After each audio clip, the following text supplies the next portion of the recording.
Hello everyone. Could you please, in your books, could you write the short date? I think today's date is the 23rd of the 4th. If not, could you just write the date you're doing the work, please?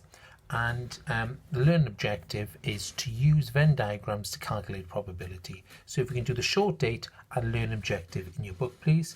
Can you be ready with your textbook, pencil, and if you've got one handy, a compass as well, please, and a ruler. Okay, so if we can get that ready, do the short date and learn objective, and then we'll start the lesson. So pause the video, please, pause the video, get that sorted, and then we will start the lesson.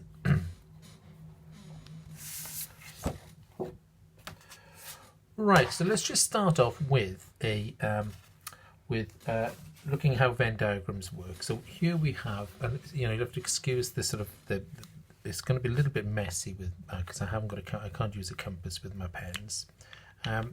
So here we have this data here. So a Venn diagram is just a way of expressing information, expressing data. So 10 children were asked about their hair color and whether they wore glasses or not. Okay, so we're going to split these into the children who have brown hair, the children who have glasses. So three children have brown hair but no glasses, so that would put them into this category here. Okay, these have brown hair but no glasses. Two people have glasses, but not brown hair, so these would go in here. So they just got glasses only, and one person has brown hair and glasses. Okay, so you can see here in total 4 people have brown hair, because in this circle represents everyone who has brown hair. In this whole of this circle represents everyone who has glasses, but this central part has brown hair and glasses. These 2 people have glasses only, 3 people have brown hair. Now obviously 10 children were asked this. Therefore, we have another number which we need to put outside the circles. So this would be 4. Okay, so 4 children then have neither brown hair nor glasses. Okay, because there's 10 children in total. Okay, so we've now got our information now we've put our information onto the Venn diagram. From this, then we can work out probabilities. Okay, we can work out probabilities. So what if you were asked what is the probability? What is the probability of a pupil having glasses? Okay, so I can see in this section here 3 people have glasses, so the probability of that would be 3 out of 10, isn't it? What is the probability if one of the pupils were picked at random? What is the probability that they would not have brown hair nor wear glasses? So that's 4 people, 4 out of the 10 children. So that probability would be 4 out of 10. Okay, and from there we can work out. It's a useful way of a tool for working out probability. And probably a question like this we could probably do that in our heads, but with bigger numbers it is really useful. Okay, so let's move on to a slightly trickier version. Okay, so this is the sort of question that sort of comes up. So in a class of 30 students, okay, 7 are in the choir, 5 are in the school band, and 2 are in choir and school band. Now when you get a question like this, you're generally asked to first of all draw a Venn diagram representing this data, and that's what we will be doing today. Okay, now the temptation here is, so let's call this one, we'll put this one as the band, we'll do this side as the band, this circle as the choir. So I'm going to look here, 7 are in the choir, I would put choir in there. Okay, 5 are in the school band, I would put there, and 2 are in choir and school band, and I would put 2 in there. Now that is the temptation, but actually that is incorrect. Okay, we don't do that because if you look at the information we've been given, we've got 7 pupils are in the choir and 2 are in choir and school bands. So in school band. So I would suggest the first starting point is to put the middle section. Okay, so 2 people are in choir and school band. So 2 people are in, that is definitely correct there. If in total 7 are in choir, that means there are 7 people in choir, but we have to take away the 2 people that are in choir and school band. Okay, so we would take away that. So actually, there we have. So it will be 5 people who are in choir only. Okay, in choir only. And then we do the same then in a school band. So if there are 5 people in total in school band, we have to take away the 2 people that are in choir and school band. So that would give us 3 pupils there. That would give us 3 pupils there. So just be a bit careful when you come to these. Don't just put them in. Think about it first, because as we can see in our band circle, we've got 5 people, and 5 people are in the school band. In our choir section, we've got 7 people, and 7 people are in the choir. And those who are in choir and school band are the central pupils there, which is 2. Now, when we've obviously then we've got a number which is going to be outside, so we can see that in total 10 pupils. This represents 10 pupils altogether. Okay, so that means as there are 30 students in the class, that means 20 will be in neither choir or school band. Okay, so that will be your 20 outside your circles, but within your box, within the box. Okay, so from this now, from here we can quite easily calculate the questions below. So what is the probability that if a pupil is chosen at random, what is the probability that they are not in the band, in band? So let's have a look. Okay, so only these 5 people are in band, aren't they? 5 people in total are in band. So that means these are not in band and these are not in band. So we've got 25. So we've got 25 people are not in the band. So the answer to this one would be 25 over 30. That is the probability there, okay, because we've got the 20 and the 5.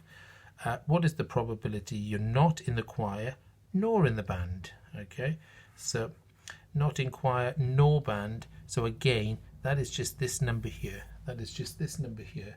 These people, because all these are in the choir or the band or both. So this would be 20 out of 30. Because again, going back to our probability, is there would be 30 possible outcomes. So it's always going to be over 30. Okay, and if you're picking people at random, there would be sort of 20 of those possible successful outcomes. Okay, so that is how we put that data into our Venn diagram, and from there we can answer some questions with it. Okay, now have a little go, please. Have a little go at this question. Have a little go at this question here. Okay, so I'll just very briefly go over it. So 20 girls were asked if they played in the school netball and hockey teams. So 8 played in the netball team, 11 played in the hockey team, 5 played in both teams. So what you have to do, that is our information. These are our questions below. Draw a Venn diagram to represent this data. Please use your compass for that and draw the box around. Then from that we've got 2 questions to answer. If one girl is chosen at random, what is the probability they play netball only? Okay, do not play for either team. Okay, so have a go at that, please. Okay, just remembering, put both teams in first and then calculate the others from there. Okay, when you come to do your Venn diagram. Okay, a little bit like the last example we went over. Have a go at that. Pause the video, please. pause the video right now while you're doing that, and then press play afterwards, and we will carry on with the lesson. Okay, have a go at that.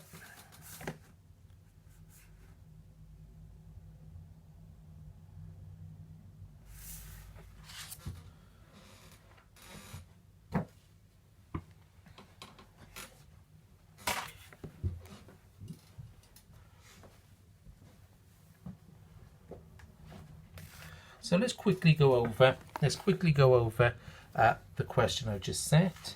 So here we have 20 girls were asked if they played hockey, 8 played netball, 11 played hockey, and 5 played for both teams. So let's start with, and it doesn't matter which side, so let's put this side as netball, this side as hockey, okay, and 5 played in both, so I'm going to put the 5 in there first. So we know that 8 people in total played netball. So this means netball, this must be 3, because the 3 and the 5 make the 8 people who played netball. Okay.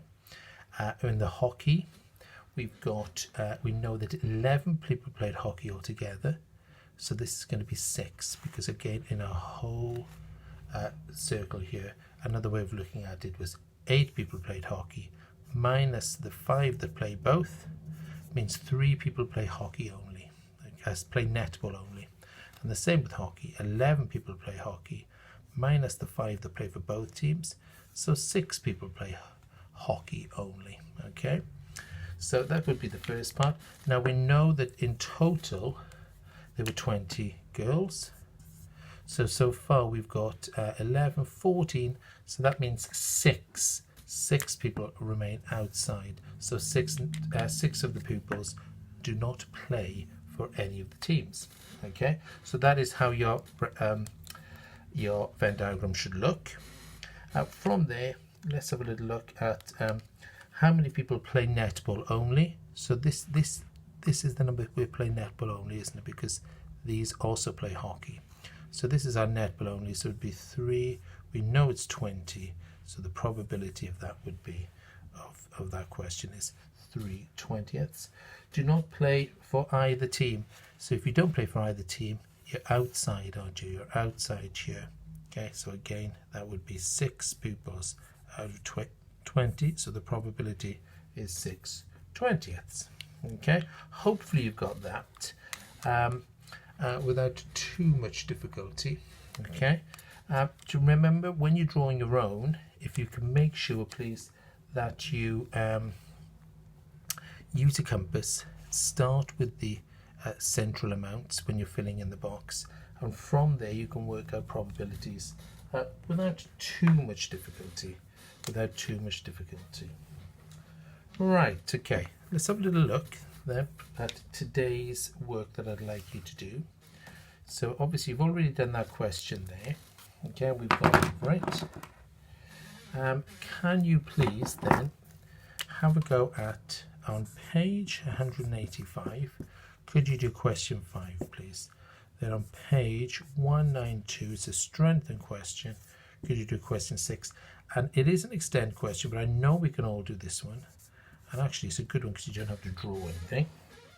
Have a go at question 10. Okay, question 10. So that is the work I'd like us to do today. Okay. You can pause the video and get those done. When you finish these, I'm going to put another question and another extend question after this, which I will just put on. So when you finish these, press play to have a look at the extend question. Okay. So these are the questions you must do for this lesson.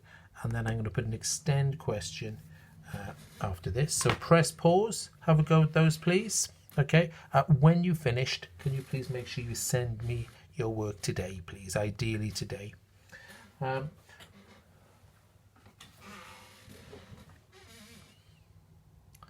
Right, and then this is the extend question. This is the extend question there.